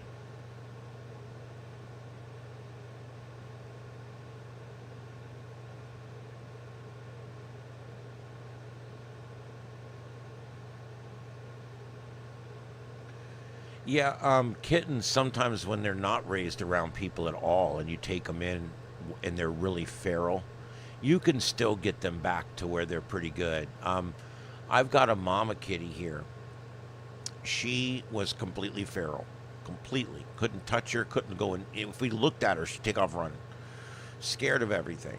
Little teeny black kitty. And she had 3 babies. And she brought those babies to us. This was years ago. She brought those 3 babies to us, and she was done. She wasn't producing enough milk. She was not healthy. She had not been eating. And she came to us for help and came right up to us and started letting us pet her like on day 1. And then the cats, we had her babies. She's letting us carry her babies around. This was a completely feral cat. And in one day, we're walking around with her babies and we're petting her and everything else. Within a week, I'm carrying her around. Everything changed in that cat's life. And the cats are gone now for one reason or another, but she's still here, that mama kitty. That mama kitty's still here. And she's 8 or 9 now, I don't know. And her tongue's always hanging out. We call her Mom Bleeper. And all of our mother cats, they all get the moniker Mom something. We've got Mom Fuzzy, Mom Bleep, Mom Striper, and it's just kind of something that goes here anyway. And then if they get fixed before they have a litter, then they don't get the moniker. Like we've got Shadow Lynn, we've got several other cats that are well, I guess that's it for females. But yeah, if they're a female and they've had a kitten, then they get the moniker Mom something. And that's just how we've always done it here. All the way back to 20 years ago, I had a Mom Kitty. And that's what we called her, Mom Kitty.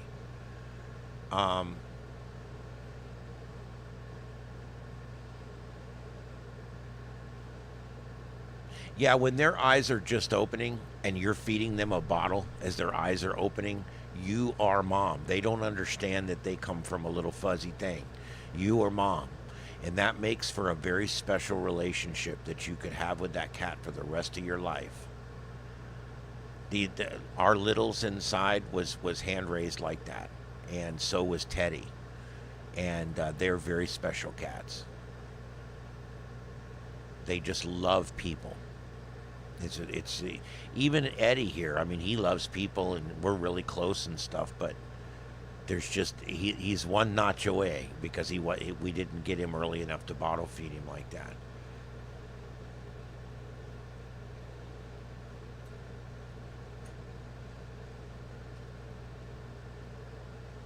Well, I'm glad that Galactic. I'm glad that cat's got a good home. That's the main thing. And boy, I'll tell you what, it's amazing the different sizes cats come in. I've got cats here that are little, like teeny things. They're not even big enough to be a cat, and yet they're a cat. And they're, there's one next door that had babies a while back, and this cat don't even look old enough to have babies. But they do. And then, of course, you can get all the way up into your Maine Coons and stuff. They're huge. So definitely big biscuit makers. He's the biscuit maker right here. This one here. He is absolutely the biscuit maker when it comes to biscuits. I don't know what it is about biscuits, but he loves making them. Isn't that right, Ed? What are you doing there, huh, Eddie? All spread out. Are you licking stuff you shouldn't be licking up here? I can't tell what he's doing. I don't know what it is about a cat, but they're like, hey, I'm here, let's hang out. Oh, I'm gonna bathe too. The Maine Coon's an amazing cat, very loyal cat. Yeah, definitely. If you can get a purebred Maine Coon, that will make you a hell of a cat. It may cost you a little bit because the big males, they can get up to 30 pounds, 35 pounds. They can get up to like panther size and shit. So yeah, it's pretty good. All right.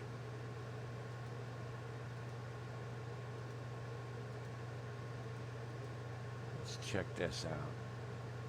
All right, guys, we're up on 2 hours now. Is there anything else anybody has tonight? I'm gonna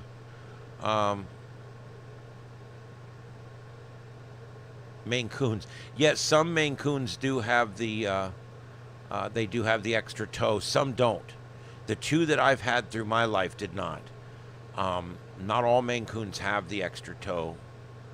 They're like they call them polydactyls, I believe, and there's a whole bunch of those down in the Keys. What's his name down there?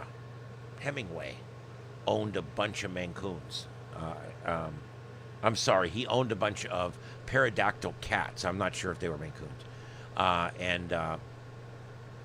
And yeah, he does. He had a bunch of those down there. And if you go down there today, there's the cat house down there, and there's a bunch of those six-toe cats, if you will. I had a cat one time that played fetch just like a dog. I used to love that. He used to love a wadded-up piece of paper. That was his favorite thing in the whole world. It didn't take expensive toys to turn this cat on. Oh, boy. All right, guys. It's been fun. I do want to announce something tonight that I keep forgetting to announce. Let me get the thing here. Guys, I've been asked by a bunch of people to do a Discord server. And I wasn't going to do one at first, but I've been convinced to do one, and I'm going to try it for a while. So I did. I went ahead and started a Discord server. There's the link. And I've put some categories in there. I keep an eye on it. I've got it in my phone, so I'm going to get those messages right away, at least for a while. Eventually, I'll probably have to turn the bell thing off. But for right now, I've got everything on there, and I am responding to people when they chat on there with stuff. So I am going to keep that Discord server up. And there's a section in there for show ideas and breaking news and stuff like that. There's also a ham radio section, a science section, typical stuff. And but now you guys can go over there to our StarShip Adventures Discord server. And we're going to be using that as like our 24/7 communications method here. I'm going to be honest. Okay, here we go with me being transparent again. I'm not even sure all what it does yet. I've never used it before. I went in there, I watched a few videos, I went in and set up my account, and I got everything working, and that's as far as I've gotten. As far as all the things you can do on there, meetings and different things, I haven't even looked into any of that yet. Yeah, a VC. I guess that's like like a chat room, like a virtual chat room or something. I mean, I guess, like I said, I haven't even looked into any of the extra features yet. But I do have it working, and I can respond to messages and stuff in there. Voice call. Oh, so it's like a conference call. You guys are all on a conference call. See, we could even do something like that and broadcast it. I'm willing to talk about all this kind of stuff. I love it all. I want to do it all. We can do it with or without cams. I would love to go on one night and get 6 or 8 of us on and do like a round table. I love doing stuff like that. Yeah, I do. All right, well, you guys save that Discord channel. The link's also in the description for tonight's video as well if you missed it. And join us over on Discord. It looks really cool. I'm actually looking forward to it. I'm one of these people, I'm resisting getting into social media again. I was in it years ago and I just hated it, and I really don't want to get back into it, but yet everybody says you've got to get into these social media accounts. And so I've decided for right now, I'm going to go ahead and start with Discord first, because that's the one that Junior and several others of you guys have suggested that I do first. And so that's what I've done. I do have a Facebook account. You can go find it over there, but I don't respond to things over there yet. I'm looking at a service right now that I can pay $20 a month to, and it will aggregate all of my ins and out responses and do all my posts and everything, so that I can do it all from one interface, and not have to go and check 8 or 9 different apps and pages and things to see what you guys are writing. If I could get this service I'm looking at, I put my post in, I hit go, and it posts it everywhere. And then if anybody has a comment, those comments all come into the same page, basically, whether it's on Facebook or whether it's on one of the other services. It doesn't matter. Any comment that comes in for me will come into there, and I can respond there. So I don't have to go to all these different things 3 times a day to see what people are writing and to see what needs to be responded to, and so on and so forth. So I'm working on all that, and eventually I think I'll be able to find something that will work there.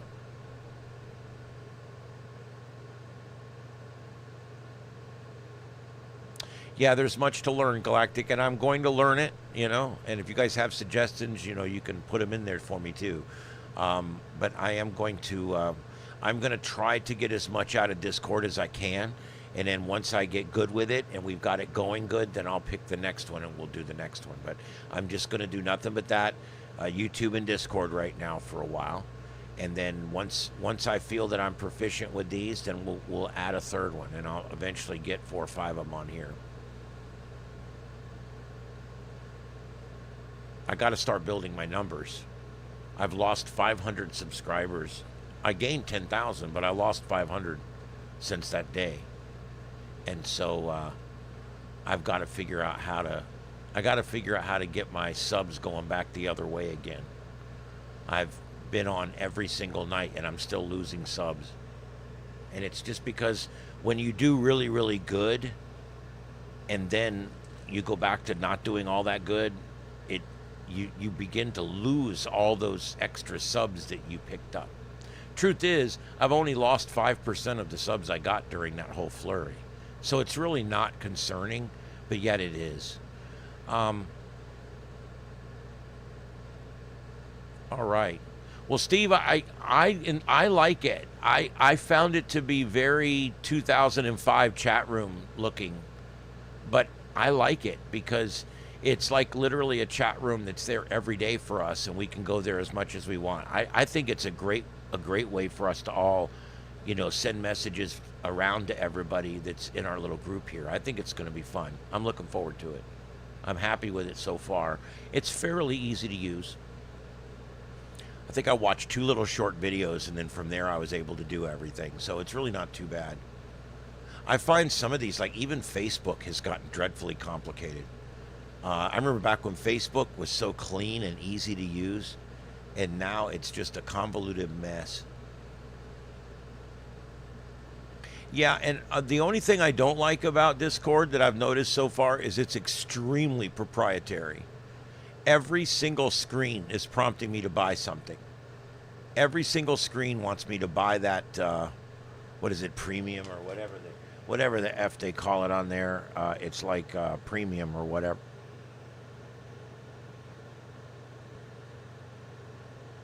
Yeah, here it is. Oh, now I can't see any of them.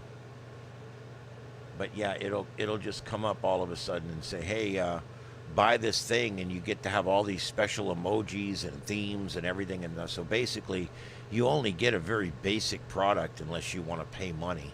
But I think without paying money, it will still do everything we want it to do. So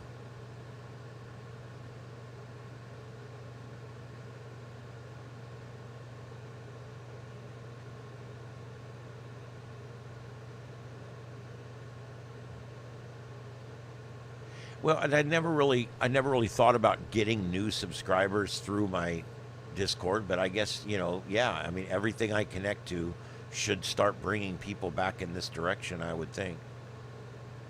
I know the ads suck. But you notice I don't beg for money on here. I never ask you guys for super chats or any of that stuff. I'm going to make what I can make off the ads, and that's it. I'm not going to become one of these e-beggars. So I do have to play the ads, though. I think you guys understand that. That's the only way I'm making money right now with this whole thing I'm doing, is the ads. That's it. So that's the business model. It sucks. I also have it set to where it plays the ad on one side and me on the other, and I'm hoping that works, at least sometimes. And it doesn't intrude into the entire show. But I don't know. All right, guys, I'm going to let it go. I've been in for 2 hours. Here we are, 2 hours tonight, and I am done. That's the news, and I am out of here.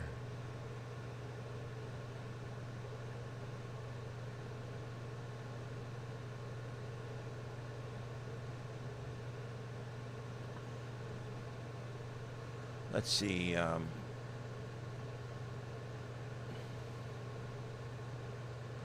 Yeah, I will eventually do YouTube Premium just because I want to support my platform, but I don't have Premium now. No. You're welcome, Victor. Thanks, Ding. Thanks, everybody, for coming in. Steve, Galactic. Thanks, everybody that's come in tonight. There's been a bunch of folks come in, and I really do appreciate that. And also, earlier, thanks to some of the folks that came in. Let's see, who do we have? Junior and Rachnid and Brandon and a bunch of you guys in there. I did in Aquarius. I just wanted to mention the rest of you guys. Okay. All right. Thank you, everybody, for being here. And we will be in tomorrow night. I will be back on about 9 p.m. Eastern. So we'll see you then. Everybody, live from Southwest Florida. It's Starship Studios. This has been the Sights and Sounds of Earth on Starship Adventures. My name's Ian, and we'll see you guys tomorrow night. Same bat time, same bat channel. 7 3s, everybody. Have a good night.